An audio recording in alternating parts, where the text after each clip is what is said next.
Goeiemôre, kind van God. Voordat die wêreld vandag oor jou praat, onthou wat die Here reeds oor jou gesê het. Die goedertierenheid van die Here hou nooit op nie. Sy ontferming ken geen einde nie. Dit is elke môre nuut.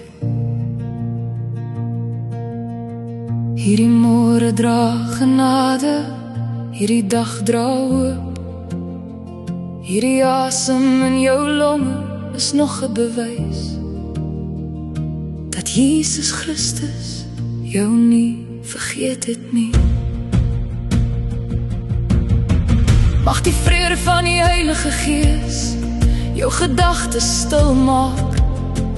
Mag die Here jou voetstappe lei en jou hart beskerm teen vrees.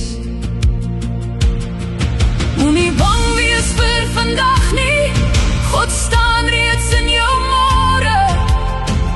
As die nag swaar was, is sy teenwoordigheid sterker.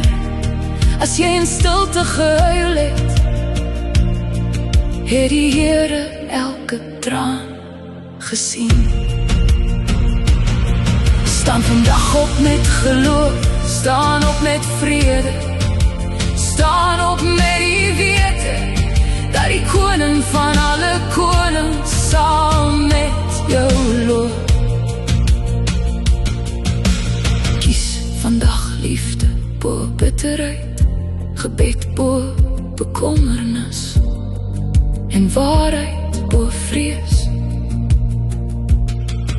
Jy stap nie alleen hierdie môre nie, Jesus Christus is by jou.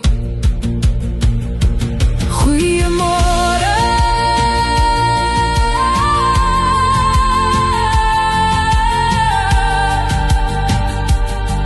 mag die seën van die Here oor jou dag rus.